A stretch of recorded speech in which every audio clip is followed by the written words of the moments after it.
நான் தான் சொல்றேன், இது கவர்மெண்ட் கிடையாது, இது கமிஷன் மண்டி. இவங்க கமிஷன் இல்லாமல் வேலை செய்ய முடியாது, உங்களால் பழகி போயிட்டாங்க. நீங்கள் இதே பேசிக்கிட்டு இருக்க முடியாது, மொத்தமாக தொடச்சி வாரணும். நீங்கள் ஒழிக்காமல் நீங்கள் நல்ல அரசு, நல்ல ஆட்சி, நல்ல அரசியல் அதெல்லாம் நீங்கள் நினச்சே பார்க்க முடியாது.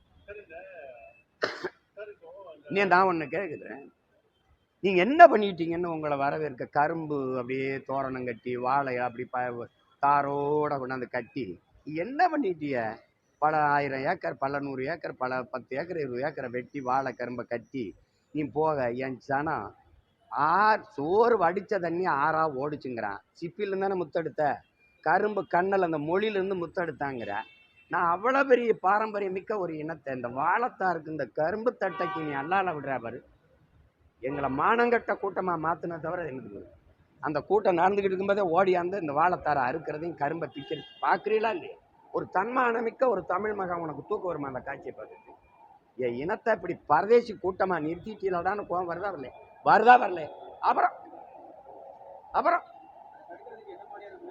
ஒழிப்பு தான், மொத்தமாக இவங்களை ஒழிக்கணும்.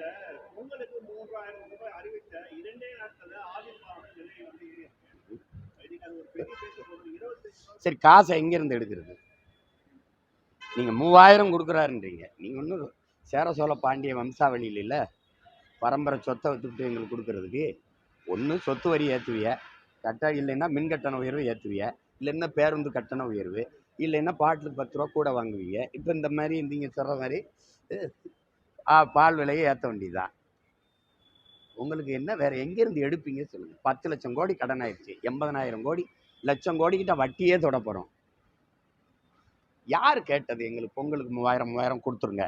யார் கேட்டது? கேட்குறான் சம வேலை சம ஊதியம் கொடுங்கன்னு வீதியில் நிற்கிறான். யார்? ஆசிரியர் நிற்கிறான்.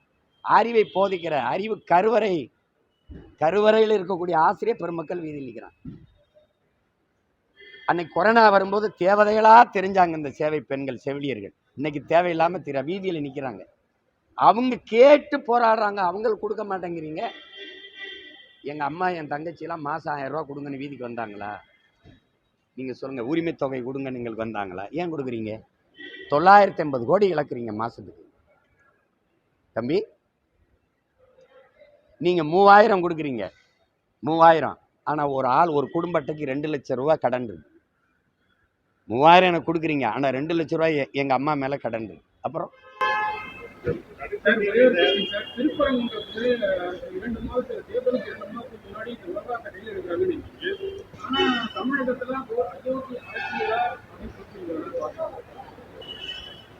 அது எடுபடாத. அவங்களுக்கு என்னென்னா, உங்களுக்கு தெரியும், பிஜேபி சாமி மதம் சாதி இது 3 தான் அரசியலில் வச்சுக்கிறோம். உங்களுக்கு திரும்ப திரும்ப சொல்கிறேன், அண்ணல் அம்பேத்கர் சொல்கிறாரு, தான் வாழுகிற நாட்டை விட சார்ந்திருக்கிற மதமே பெரிதென்று இவர்கள் செயல்பட தொடங்குவார்களே ஆனால் இந்த நாடு சுக்கு சுக்காக சிதறுவதை யாராலும் தடுக்க முடியாதுங்கிறார். நான் சொல்லலை, அறிவாசான் அண்ணல் அம்பேத்கர் சொல்கிறார். உங்களுக்கு திரும்ப நான் உங்களுக்கு பதிவு பண்ண விரும்புகிறேன், மக்களை பற்றி சிந்திக்காமல், மக்களின் வாழ்க்கை தரத்தை மேம்படுத்துவது அவர்களின் நலனை பற்றி சிந்திக்காமல், சாமி கடவுள் இந்த மாதிரி இந்த சாதி மதத்தை பற்றி சிந்திக்கிறவன் மக்களை பற்றி சிந்திக்க மாட்டான். மக்களை பற்றி சிந்திக்கிறவனுக்கு இதை பற்றி சிந்திக்க நேரம் இருக்காது, தேவையும் இருக்காது. இவர்களுக்கு மதம் சாதி இதை தான் சுற்றி சுற்றி வருவாங்க. சாமி அவங்க சாமியை பற்றி கவலைப்படுவாங்க, நான் வாழுகிற பூமியை பற்றி கவலைப்படுவோம். எங்களுக்கு அவங்களுக்கு இருக்கிற முரண் அதுதான். நீங்கள் மலையை வெட்டுங்க, கவலைப்பட மாட்டாங்க. இப்போ மலை மேலே விளக்கத்தை எவ்வளோ போராடுறீங்கள, பக்கத்தில் இருக்க மலையை வெட்டிட்டு போகும்போது ஏன் வரலை? குன்று இருக்கிற இடமெல்லாம் குமரன் இருப்பான்னு இருக்குல்ல, அந்த குன்றில் இருக்கானா இல்லையா? அப்போ எப்படி இருக்கு இது? அயோத்தி ஆக்கணும்ல, அதெல்லாம் சாத்தியம் இல்லை. நீங்கள் அயோத்தியிலே தோத்துட்டீங்கல்ல. ராமர் கோயில் கட்டணுங்கிற பிரச்சனை இருக்கிறவரை அரசியல் இருந்துச்சு, கட்டி முடித்தவொன்னே அந்த தொகுதியிலே நீங்கள் தோத்துட்டீங்க. அது அகிலேஷ் என்ன பண்ணிட்டாரு? தாழ்த்தப்பட்ட ஒரு மகனை பொது தொகுதியில் நிறுத்தி உங்களை தோக்கடிச்சிட்டாப்ல. அது இங்கே எடுபடாது.